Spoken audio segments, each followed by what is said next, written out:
ذرا میرے عزیزوں سوچا کرو، ذرا غور کیا کرو، اللہ نے ہمیں کس مقصد کے لیے بھیجا، پھر بھیجنے کے بعد اللہ نے کتنا شانوں والا نبی ہمیں عطا فرمایا۔ تجھے کیا پتا خلافت صدیق کی بات ہو رہی تھی، اور میں بھی نبی کے آخری وقت کی بات کرتا ہوں۔ جتنے سارے ساتھی بیٹھے ہو، میرے اس جملے پہ جا کے ذرا گھر بیٹھ کے سوچنے لگ جانا۔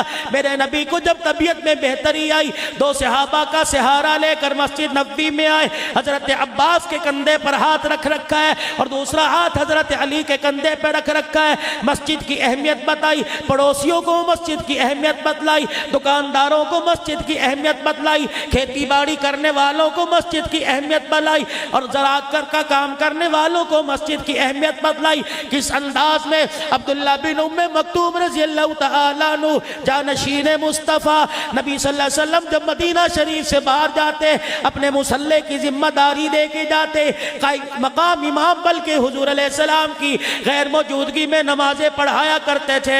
کون ہے؟ عبداللہ بن ام مکتوم حضور صلی اللہ علیہ وسلم کے پاس آ کے بیٹھ گئے۔ کملی والے میرے پہ بڑھاپا آ گیا، ہڈیاں میری کمزور ہو گئی، آنکھیں تو پہلے جواب دے چکی تھی، اب کوئی سہارا دے کے مسجد میں لانے والا نہیں، ساری زندگی آپ کے پیچھے نمازیں پڑھنے کا شرف حاصل ہوا، لیکن اب میری ہمت جواب دے گئی۔ کملی والے آپ اجازت ہو تو گھر میں نماز پڑھ لیا کرو۔ رحمت والے نبی نے بوڑھے کے بڑھاپے کو دیکھ کر، آپ کی کمزوری کو، بینائی کو دیکھ کر، معذوری کو دیکھ کر، رحمت والے نبی نے گھر نماز پڑھنے کی اجازت دے دی۔ عبداللہ بن ام مکتوم خوشی خوشی اجازت لے کے جا رہے تھے، اتنے میں جبرائیل علیہ السلام آ گئے اور کہا پروردگار عالم کے پیارے نبی، اللہ کے مشورے کے بغیر ہی آپ نے اجازت دے دی ہے۔ حضور نے فرمایا معذوری دیکھ کر، کمزوری دیکھ کر، 80 سال کا اس کا بڑھاپا دیکھ کر اجازت دے دی۔ رحمت والے نبی نے فرمایا، نبی سے عرض جبرائیل علیہ السلام کرنے لگے عبداللہ بن ام مکتوم کو بلا لیجئے۔ آپ نے دوبارہ پیغام بھیج دیا، عبداللہ بن ام مکتوم حضور کے پاس آ گئے۔ جبرائیل کہہ رہے یا رسول اللہ ان سے پوچھو کیا اذان کی آواز تیرے گھر کے اندر آتی ہے؟ عبداللہ تو بتا کہ اذان کی آواز تیرے گھر میں آتی ہے؟ جی یا رسول اللہ اپنے گھر میں بیٹھ کے اذان سن لیتا ہوں۔ اللہ اکبر۔ جبرائیل کان میں کہنے لگے پھر ان سے کہہ دو جب اذان کی آواز تیرے گھر کے اندر آتی ہے تو تجھے گھر میں نماز پڑھنے کی اجازت نہیں ہے۔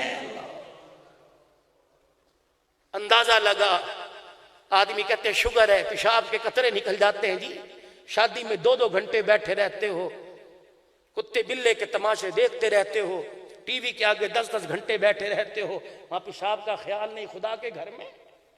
کپڑے ناپاک ہے جی نماز نہیں پڑھ سکتا۔ دل پاک ہونا چاہیے، دل پاک ہو، تیرا اندر پاک ہو، ہاں باقی پڑھنے کے بعد معاملہ اپنے رب پہ چھوڑ دے۔ کیا پتا تیری اس پریشانی پر، اس بیماری پر اللہ تجھے دگنا اجر عطا فرماتا ہو۔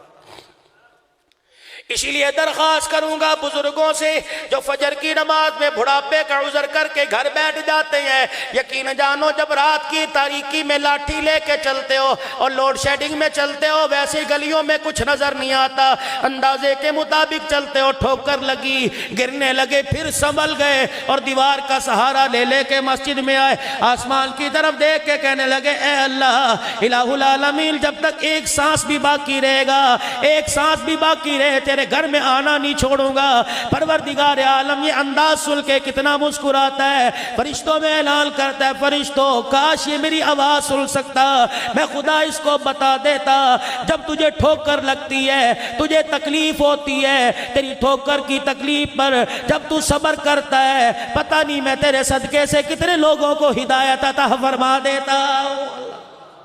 يا من عصيت الله يوما غافلا أنسيت أن الله